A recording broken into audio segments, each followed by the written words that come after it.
এই তো আমার বান্ধবীর মেয়ে আর বান্ধবী চলে এসেছে, আজকে অনেক মজা হবে। আরে বান্ধবী আয় আয় তাড়াতাড়ি বাসায় চল, তোকে অনেকদিন থেকে দেখা হয়নি, অনেকদিন পর তোর দেখা হলো রে। কেমন আছিস? হ্যাঁ রে ভালো আছি। তোর বাবু কি করে রে? তোর বাবু তো হেভি কিউট, খেলতিছে। আরে আম্মু বাবু তো সেই, বাবু তো গাড়ি নিয়ে এসেছে, আমি বাবার সাথে খেলবো। আরে এই মেয়ে কি করে রে? এই মেয়েকে তো আমার অনেক ভালো লেগেছে। আরে ওর গাড়ি না খেলো কেন? আমার গাড়ি আছে, আমি যাই আমার গাড়িটা নিয়ে আসি বাসা থেকে, দেখাচ্ছে তোর মজা আজকে। এই তো আমার গাড়ি নিয়ে এখন যাই, আমি এখন যে ওর বোনকে নিয়ে ঘুরবো। ওর বোন তো ওখানে দেখতে পাচ্ছি, এই আইডিয়া আমাকে কাজে লাগাতে হবে। ওর বোনকে যে নিয়ে আসি এখন, তারপর আমরা মজা করে খেলবো। আর আমাকে দাও, আমি নিয়ে যে খেলি।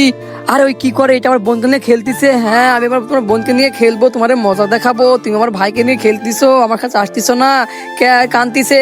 আমার কাছে দাও, আমি মাকে দিয়ে আসি। এই মা ধরো, বাচ্চা কান্দিচ্ছে। আরে একটু স্টাইল মেরে নি। আরে বাবু আম্মু তুমি ধরো, এবার বাবু নিচে নামাই দিই, খেলবে আর দুজনে অনেক মজা করে। আমাদের ভিডিও ভালো লাগলে অবশ্যই লাইক কমেন্ট শেয়ার এবং সাবস্ক্রাইব করবেন।